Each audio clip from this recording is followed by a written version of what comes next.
Hi, my name is Vie. I am the author of Memoirs of a Forgotten Child. If you've been with me for the last 9 daily vlogs, you know that I'm doing a daily vlog countdown until my book release on February 14th, also known as Valentine's Day. Yesterday, I talked about the 3 groups that I wanted to target with this book, and today I will be talking about common reactions I get about the book. The first reaction I typically get is shock. When I tell people that I've written a book and now that I completed a book and the topic of it being sexual abuse, they usually come with a shock face where it's like, oh, okay, well, that's interesting, good luck with that. And it's usually people who are uncomfortable, people who don't really know anything about it personally or don't know someone who has been through it, or it's never been talked about, so they're just kind of like, ooh, I thought you were going to talk about puppies and rainbows. I thought you were going to talk about girl power. I thought you were going to talk about fighting zombies. I didn't think you were going to talk about something so taboo, so prevalent, and yet a secret. So it's either that they want to shut down the conversation and just move on to something else, or they just sit there and say, oh, congratulations, and they move on. The other common reaction I get is support.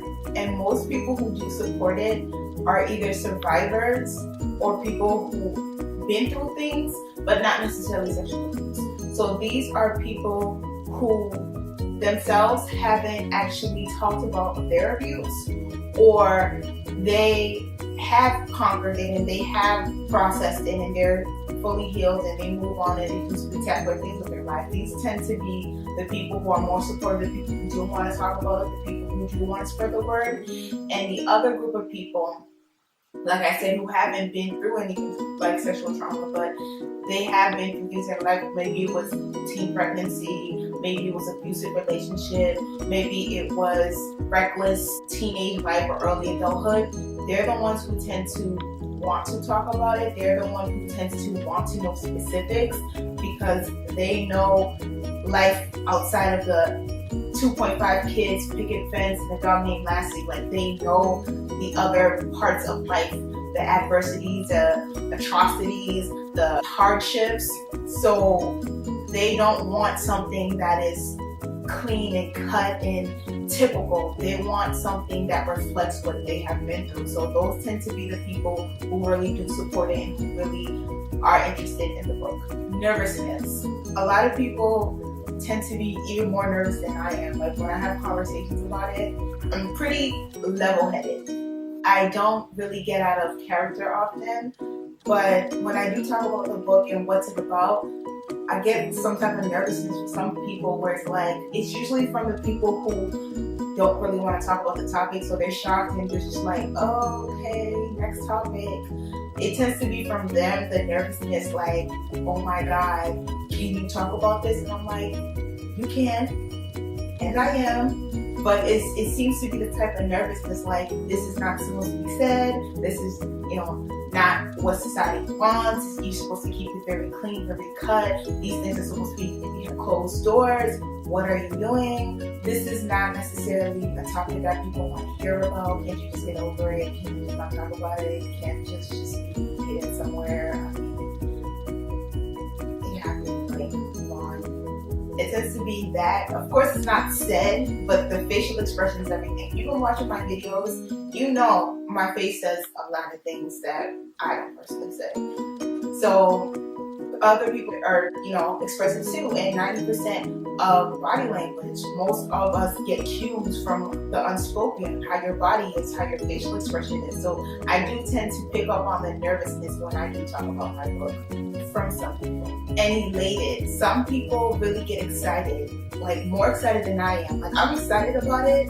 The closer it gets to the date, the more I'm like, oh my God, I'm really doing it. It's one thing when you're writing a book, there's one thing that you're editing, there's one thing where you're preparing for it, but when it's like literally around the corner, you're just like, am I really doing this? And then you remind yourself, like, yeah, you're really doing it. So a lot of people are elated for me. A lot of people do congratulate me. They're happy for me. They want to support it. They want to buy it. They want to tell people about it. And I'm like, thank you for your support. Thank you for you being happy. Thank you for not shunning this topic. Thank you for not trying to control what's going to be said, what I felt, what I've gone through, and other survivors. Thank you for caring. Just thank you for caring. I appreciate you caring.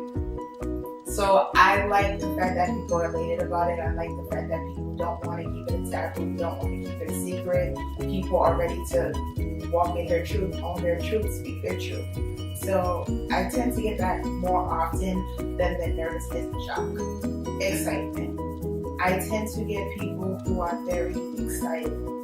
And this is kind of different from being elated. Elated is more happy. Excited is more like, when can I get it? And I'm like, on February 14th, on Valentine's Day, that's when you can get it. And they're just like uber excited. And I'm glad that you're excited for it, but I need to have it put out on a specific day because it speaks volumes to me. It's monumental to me. I want it on that day because it's a day that signifies love.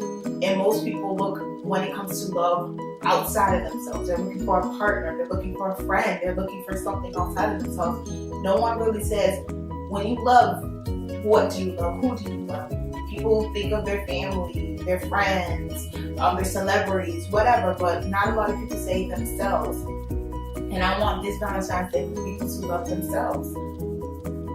And I know a lot of people say, I like me, I like the things that I do, I like the vain things, but no one says, like, if no one was friends with me, if no one really liked me, I would like me. I like me. I enjoy my company. I'm comfortable in my skin. Not a lot of people say that. So, and then on top of that, there are a lot of people who are living with secrets and baggage that do come from abuse, and they're not speaking their truth. So I want this Valentine's Day for people to be excited, but to be excited about themselves going on a journey, excited about themselves speaking their truth, excited about themselves relieving the baggage. So that's initially why I wanted to write this book. Like I said before in my previous vlog, this book's not really about me. I mean, of course, the basis and the characters and experiences are mine, but I lived, I've healed, and I've moved on, but a lot of people haven't. And like I said, once you become a survivor, you tend to pick up on things. It's like those unspoken cues, those subtle reactions where you have common experiences that are from sexual abuse, but no one actually speaks them because it's such a taboo. And I just want to put it on the table where it's like, you can speak about it, you can choose not to speak about it, but it's there. You can ignore it, or you can acknowledge it, but it's there. So yeah, and like I said in my other vlog, courtesy of Earth the Kid, to love yourself is to accept you for everything that you are, to not compromise who you are, and to enjoy yourself so much so that you want to share that experience with someone. It's not for you to be a half and to be searching for your other half or your better half to make you whole. You should already be whole. You should be already complete. And from your wholeness, from your completeness, that's where you share it with somebody who's going to appreciate it. And that's what I want people to get out of this Valentine's Day with my book coming out, is to really appreciate yourself, is to really love yourself. Don't dog yourself out, don't discredit yourself, don't belittle yourself. You're going to be you the rest of your life. You might as well get to know you. You might as well get to appreciate you. And you might as well get to love you. Those are the common reaction I get about the book. So that's today's vlog. Hope you enjoyed it. Hope it answered any questions or it pertained to you. If it did, I'm glad. If it didn't, hopefully you can pass on this video to someone you think it would. Like I said, I am doing a daily vlog countdown until my book release February 14th, Valentine's Day. And like always, on every vlog, be blessed.